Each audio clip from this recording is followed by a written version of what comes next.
What's going on YouTube?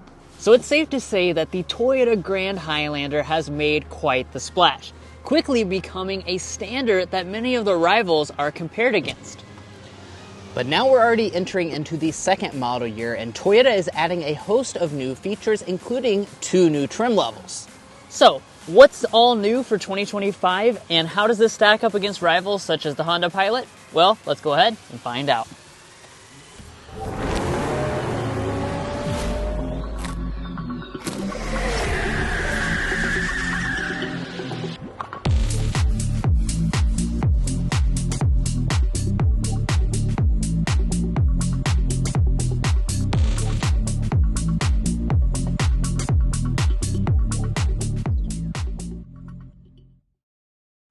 Now, like always, let's go ahead and start off with the spec dump and under the hood.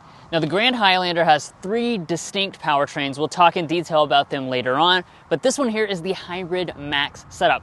It's a 2.4-liter turbocharged 4-cylinder engine with front and rear electric motors, making 362 horsepower. That's going to be paired to a 6-speed automatic transmission, and our combined fuel economy is 27 mpg.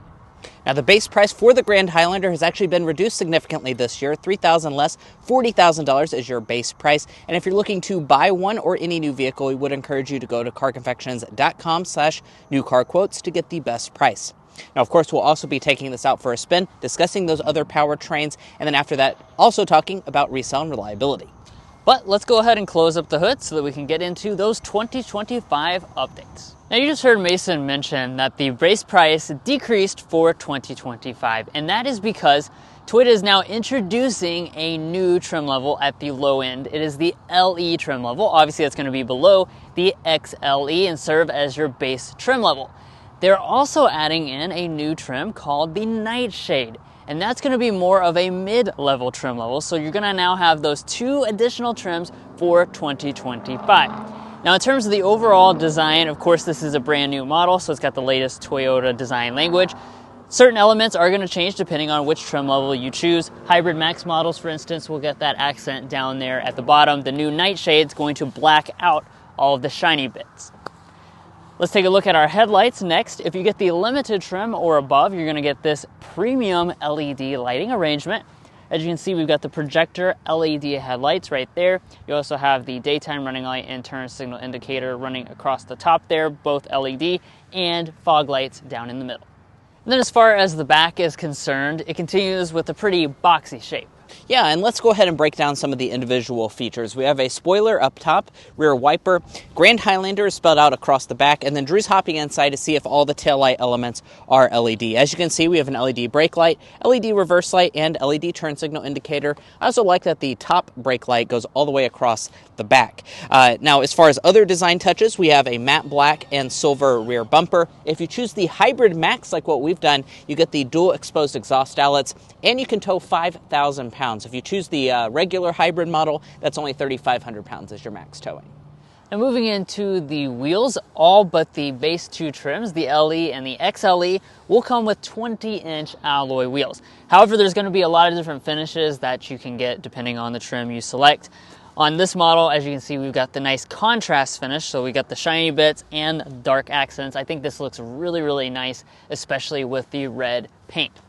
Now, you'll notice you have a little bit of cladding that's going to go around your wheel arches as well as the lower part of the body. And then in terms of our mirrors, you are going to have standard heating and standard blind spot monitoring. The limited trim and above will get you power folding. Now, at the side of the Grand Highlander, this, of course, is the Grand Highlander. That means it is big, 201 inches long for this model. And as far as some of the design touches, we have chrome on our window surrounds as well as our roof rails. We also have the crossbars installed.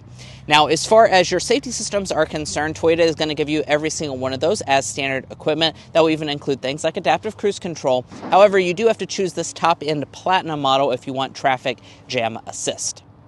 But guys, there are some changes on the inside as well, so let's dive into that. But first, if you're new here, we're brothers, and we've been reviewing cars since we were 12 and 16. We started young, and since then, we have reviewed over 2,000 vehicles at every price point. No matter what you're looking for, from humble to high-end, we'd love for you to subscribe to be a part of our Car Confections family. Let's learn a lot and have some fun with all the latest cars. Now let's move to the more important interior. First, here's our key fob. Typical Toyota key fob, but it does have Grand Highlander branding right there. You have a standard smart entry system, and digital key is available as well. To get inside, just grab behind the handle. That will unlock the door. And then let's take a look inside the interior. Of course, this was just fully redesigned, so for 2025, we're not going to notice any huge changes to the overall design, but there are, of course, plenty of things to point out as well. We'll start with the seats.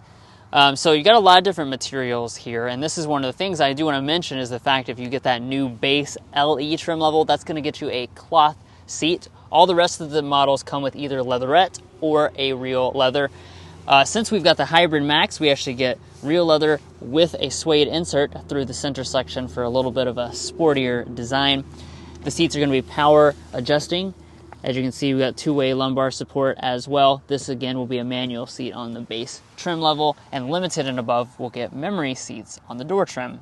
Let's go ahead and get inside. Now getting inside, let's go over the rest of the cabin materials. On our loaded model today, we've got nice leatherette that goes across the armrest with stitching details, a little bit of padding through there, soft touch plastic along the top. This does also get a faux carbon fiber trim you'll see on the door trim as well as across the dashboard. Going through here, we've got a leatherette that covers this with more stitching details, more of that trim.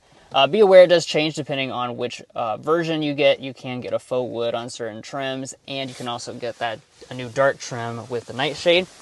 Nice padding along the center tunnel as well for your knee to rest against. And let's go ahead and fire it up with the push button start.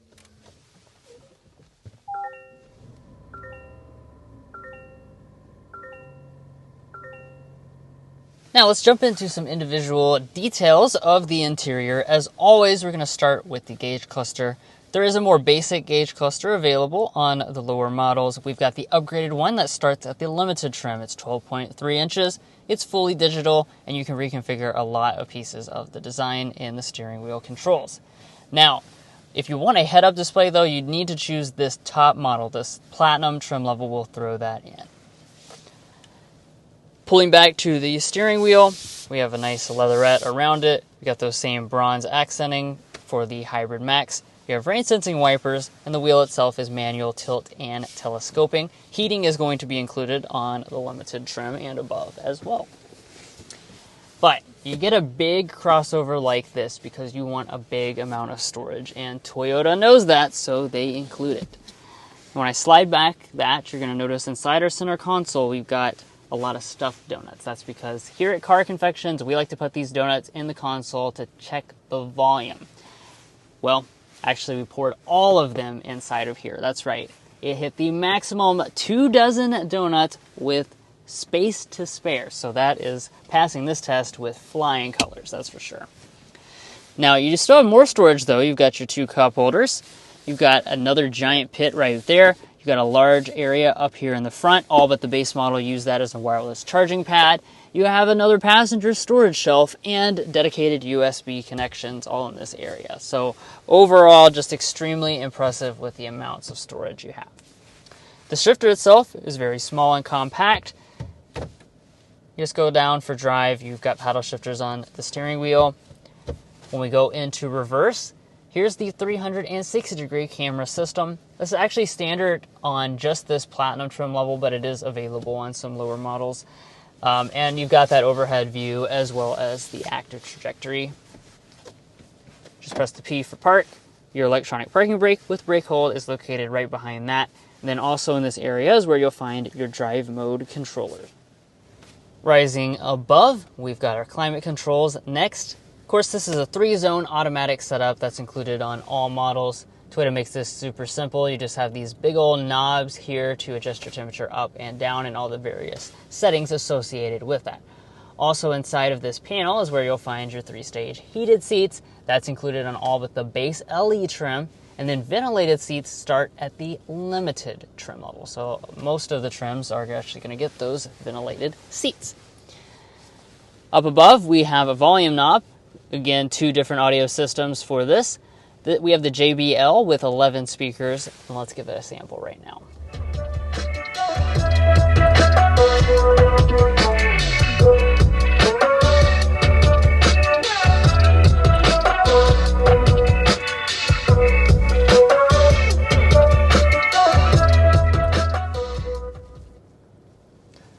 overall sound quality of this system is fine, but for this price point, you might expect to have a little bit more of a refined sound that isn't so bass heavy. All right, let's take a look at the infotainment system now. So 12.3 inches is our screen size. This is actually standard on all trim levels. And it's got Toyota's newest infotainment software, so that means you have wireless Android Auto and Apple CarPlay. That's what you're looking at right now. Now, if I kind of go out of this into Toyota system, I'll give you a look at what this is like. Nothing too complicated going on. You just have your nice little shortcuts along the side right there. Up top here, you're going to find a few different mirror varieties. This is only on the Platinum, the digital camera rear view mirror. You have HomeLink remotes built in right there. Also, something that's standard on just the Platinum trim level is this large panoramic sunroof, but you can get it on your lower trims as an option.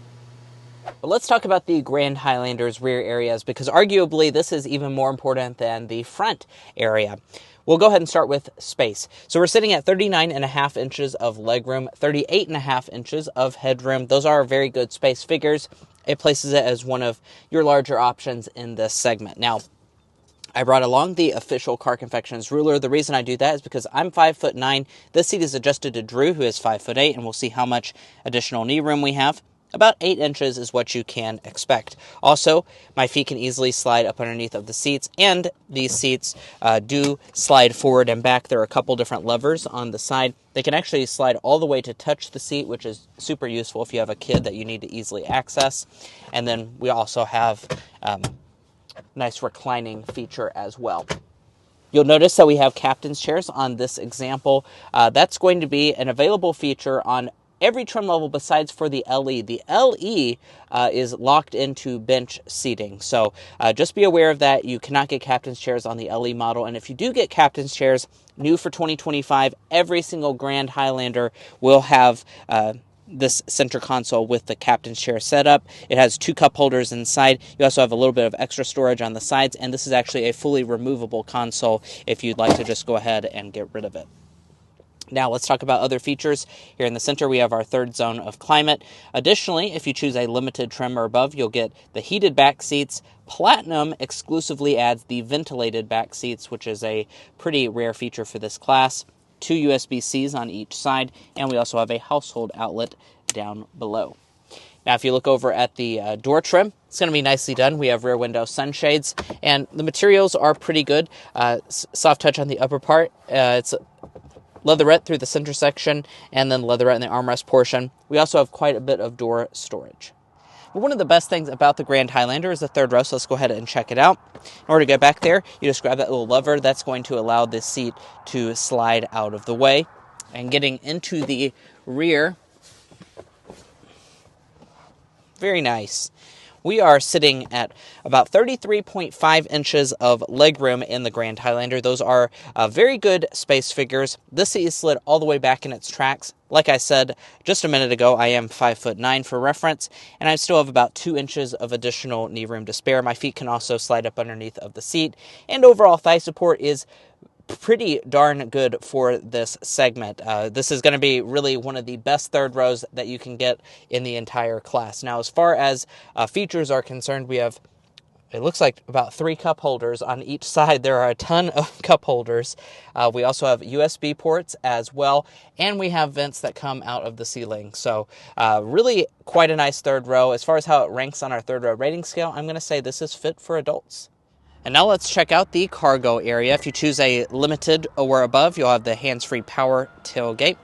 And as far as the space is concerned, spoiler alert, pretty darn good figures as well. 21 cubic feet behind the third row of seats. If I reach up here and fold these seats down, which I can do relatively easily with that handle there, we are going to be sitting at about 57 cubic feet of space behind the second row of seats, and then as a maximum 97.5 cubic feet. Now, if you're curious as to how that ranks among other 3-row mid-size SUVs, we'd encourage you to go to carconfections.com/vehicle rankings. Now, the reason you do that is because we've looked at and tested all of these 3-row midsize SUVs, and we've gone through and ranked them in individual categories. So if things like cargo space matter more to you, technology, powertrain choices, all of those things are broken down for you so you can see some of the best options in this segment for you guys. There are a ton of choices, so do yourself a favor and go to carconfections.com/vehicle rankings and check that out.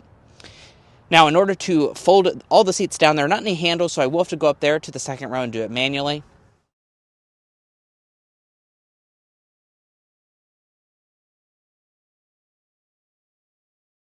Now that I've gotten all those seats folded down, keep in mind that does actually take a bit longer than most of the rivals to fold all those seats because it's a multi-step process. From behind Drew's 5'8" driving position, we are sitting at a whopping 90 inches of cargo length. From behind the second row of seats, 54 inches of length. From behind the third row, expect about 22 inches of length. As far as opening, that's 49 inches wide. Overall height, 32 inches tall. So this is a very, very practical option. We also have a household outlet here on the side. And then if you lift up the floor,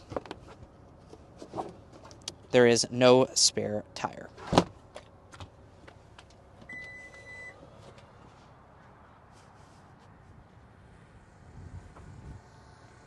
Well guys, here we are behind the wheel of the Toyota Grand Highlander. In this test drive, we're going to be discussing quite a few different things. As you can see on the screen right now, we'll also be getting things like our sound level reading. First, we want to start with a hard acceleration though.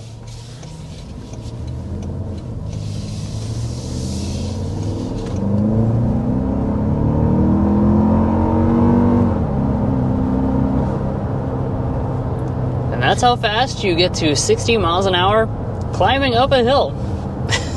It's pretty fast. Yeah, so that's why Toyota calls this Hybrid Max, is because it's both a hybrid and you're maximizing performance. Now, we talked a little bit at the spec dump about the fact that there's 3 distinct powertrains. They all have their own personality and kind of their own audience they're catering towards, basically. This is the top model with the highest end powertrain, which means you have the 2.4-liter turbocharged 4-cylinder engine, plus your hybrid componentry, which is a front electric motor and a rear e-axle. That all together makes 362 horsepower and 400 pound-feet of torque, so that's very powerful for this segment of vehicle. Yeah, we also lived with this powertrain for a full week not that long ago, and we were very, very impressed with the overall performance of it. It is a very fast option. It's one of your very quickest choices in this entire segment. Now, Toyota does offer 2 other options. So for those of you that don't like hybrids at all, they have a traditional gas model. It's a 2.4-liter turbo 4-cylinder. That's going to be the standard option. That makes 265 horsepower, 310 pound-feet of torque. They also have a traditional hybrid, so not the Hybrid Max, but just a traditional hybrid model that has a 2.5-liter 4-cylinder, 2 electric motors on that, and that altogether is making 243 horsepower. That's going to be your weakest option power-wise, but also will provide the best fuel economy.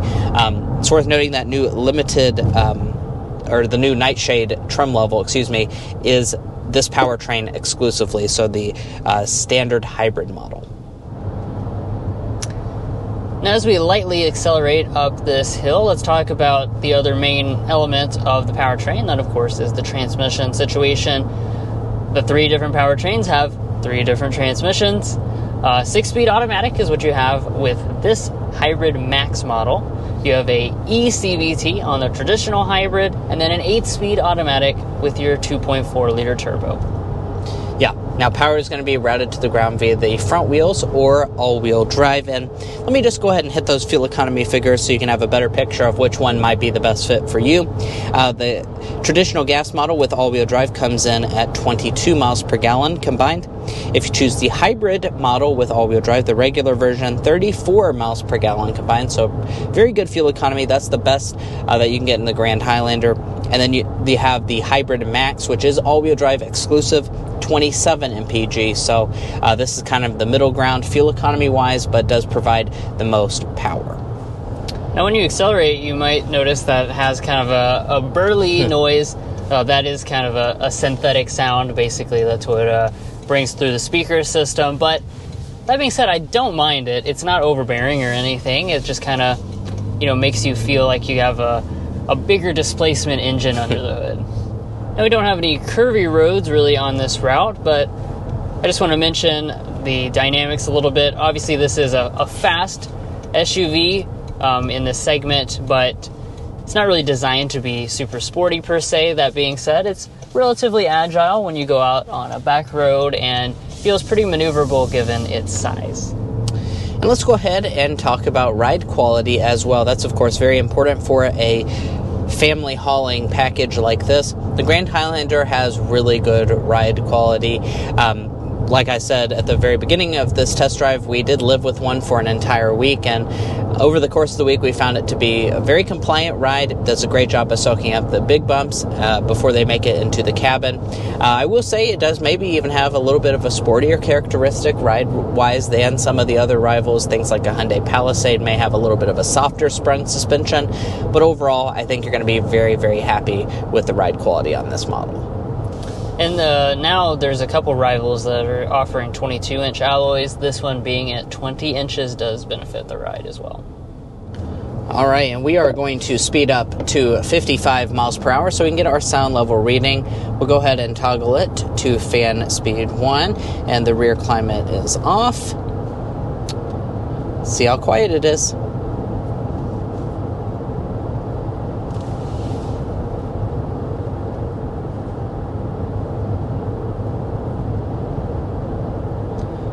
$57 56.3, it switched on me at the very end, is our sound level reading for this Toyota Grand Highlander. Now, I don't have to sit here and guess how it compares to other three-row midsize vehicles. We can find that at carconfections.com/sound level readings.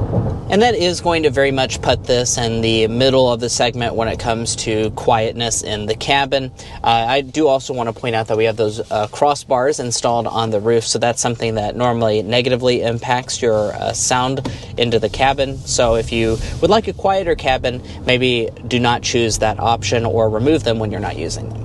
All right, let's get into our slam dunk and air ball. Drew, why don't you go ahead and kick us off with the slam dunk on this Grand Highlander? Yeah, so we're going to say it's the 2025 updates. We like the fact that Toyota took, this vehicle was out of production for a little bit to address a recall, and they took that time to add these 2 new trim levels, which I think are going to give you a better price point if you want something on the lower end, and a popular package in the center of the lineup that a lot of people are going to pick. So just giving you more choices is always a good thing in this class. Yeah. On the airball side of things, what we are going to say is this vehicle does a great job when it comes to practicality, but when it comes to the folding mechanisms for like the rear area, first of all, you don't have a power folding third row, which I think is a big con, especially considering this vehicle's price, and the fact that the second row doesn't have easy handles to fold, and it's a multi-step process to fold the second row of seats. It just makes it a lot more complicated than need be. A lot in the segment actually do it better than this, and for a vehicle as practical as this, I think people will be using that quite frequently. All right, so let's discuss pricing. As we've discussed a few times at this point, the base price does lower to a little over $40,000 for that new LE trim level. Now, if you want to move up the rungs, there are a ton of different trim levels. The Nightshade starts at $52,600, and then this Platinum Hybrid Max is the highest end one you can get. As you can see, we have the 2025 model. $58,775 is what we're starting at. We also have quite a lot of accessories, plus $1,450 destination. We are sitting at, all told, $62,349. Now, if you're looking to buy a Toyota Grand Highlander or any new vehicle, we would encourage you to go to carconfections.com/newcarquotes. The reason you do that is because we have a tool on our website that will connect you with local car dealers in your area to get you the best price. It's also going to give you access to invoice pricing information, which is a great tool for dealership negotiation. We even have a monthly payment tool if you'd like to check that out. Once more, you can find that in our video description, and we also have a pinned comment at the top of this video. But buying a vehicle is about more than just that original MSRP. Let's go ahead and dive into resale and reliability.